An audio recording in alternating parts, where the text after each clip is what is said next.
चलिए बात अब छत्तीसगढ़ की करते हैं, जहां धर्म परिवर्तन को लेकर विधेयक अब कानून बन चुका है। बड़ी जानकारी आपको बता रहे हैं, राज्यपाल रमन डेका की तरफ से हस्ताक्षर किए गए हैं। तो ऐसे में छत्तीसगढ़ में धर्म स्वातंत्र्य विधेयक अब कानून बन चुका है। बड़ा अपडेट आपको बता रहे हैं और साथ ही आपको बता दें कि राज्यपाल रमन डेका ने विधेयक पर हस्ताक्षर किए हैं।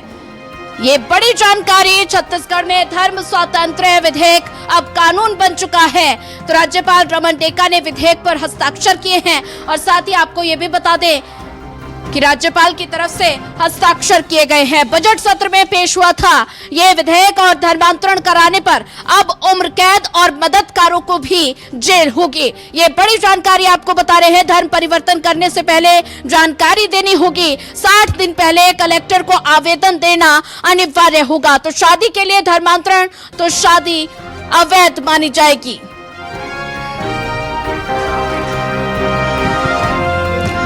और इसी पर ज्यादा जानकारी साझा करने के लिए हमारे साथ संवाददाता नितिन नामदेव जुड़ चुके हैं। नितिन, बात की जाए तो धर्म स्वातंत्र्य विधेयक अब कानून बन चुका है, तो अब ये कानून बन चुका है, क्या कुछ बदलाव अब देखने को मिलेंगे?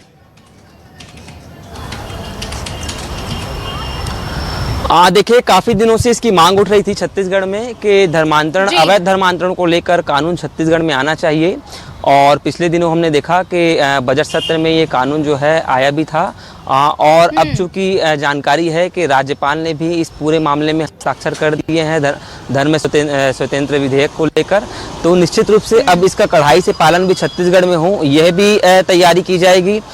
इसके साथ ही आपको बता दें कि इसकी सजा की प्रावधान की बात की जाए तो 10 से 20 साल की इसमें जो है अटूट कारावास और कड़ाई से जो है इसमें जुर्माने का भी प्रावधान रखा गया है। एक जानकारी यह भी है कि अब किसी भी प्रकार से अवैध धर्मांतरण होगा तो पुलिस उस पर जो है कड़ाई से पालन करते हुए नजर आएगी। अधिकतर जो मामले धर्मांतरण के सामने आते थे अवैध धर्मांतरण के, वो सरगुजा संभाग में हो गया या फिर बस्तर संभाग में, जहाँ पे बड़ी संख्या में आदिवासी लोग रहते हैं, उनके साथ अवैध धर्मांतरण के मामले सामने आते थे। उसी को लेकर हम देखते थे कि जो विशेष समूह हैं उनके बीच लगातार लड़ाई झगड़े होते थे और एक विशेष प्रकार से जो है अवैध धर्मांतरण कैसे बढ़ावा हो उसको लेकर भी चर्चाएं होती थी।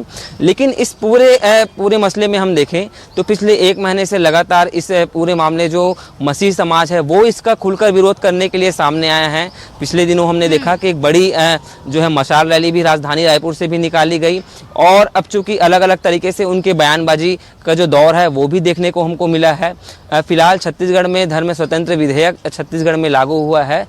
इसकी आवश्यकता भी छत्तीसगढ़ में काफ़ी ज़्यादा थी, चाहे रायपुर जिला हो या फिर बस्तर संभाग हो, कोई भी संभाग। तो अब जो धर्म परिवर्तन कराने वाले जो मददगार होंगे उनके खिलाफ भी कार्रवाई होगी, उन्हें भी जेल होगी। लेकिन सबसे अहम सवाल ये है कि अभी तक जो जितने भी धर्म परिवर्तन कराए जा चुके हैं, बहला फुसलाकर, लगातार आरोप सामने आ रहे थे कि बहला फुसलाकर धर्म परिवर्तन कराए गए। क्या इस कानून के तहत अब उन जो धर्म परिवर्तन जो पहले हुए हैं, क्या उन पर भी कार्रवाई हो सकती है?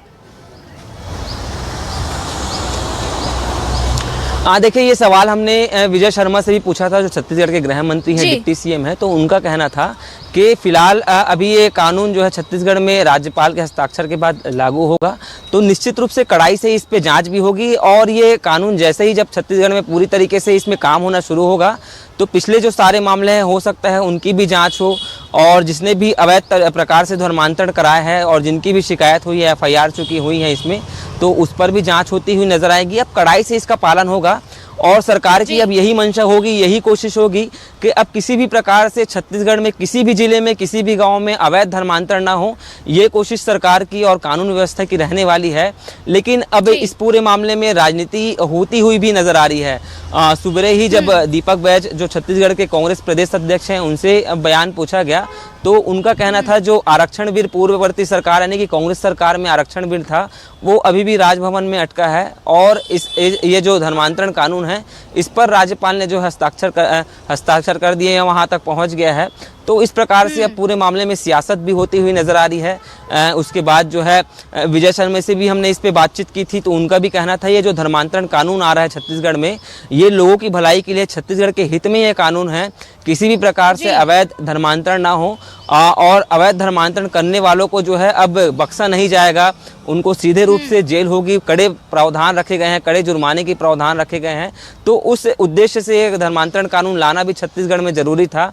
उसी के लिहाज से अब चूंकि राज्यपाल ने हस्ताक्षर कर दिए हैं, तो अब देखने वाली बात होगी कि जब पहला अब धर्मांतरण का मामला सामने आएगा, अवैध धर्मांतरण का मामला सामने आएगा, तो कानून इस पर क्या कार्रवाई करता है, किस प्रकार से ये जो धर्म विधेयक कानून है उस पर किस प्रकार से ये कानून काम करेगा, ये देखने वाली बात होगी। फिलहाल अब प्रभाव इस पर देखने भी शुरू हो जाएंगे जैसे ही अवैध धर्मांतरण के मामले सामने आएंगे। फिलहाल छत्तीसगढ़ के लिहाज से बड़ी खबर है कि राज्यपाल ने इसमें जो हस्ताक्षर कर दिए हैं। नितिन, ज्यादा जानकारी साझा करने के लिए आपका धन्यवाद।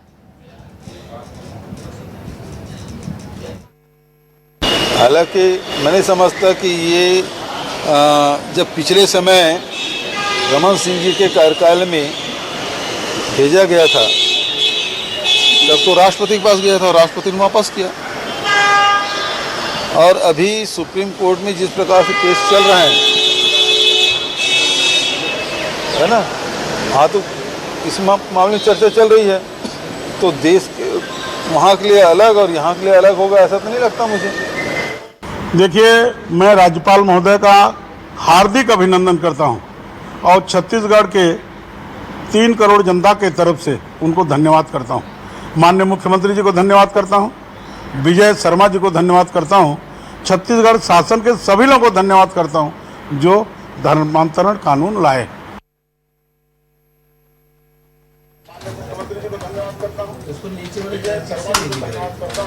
छत्तीसगढ़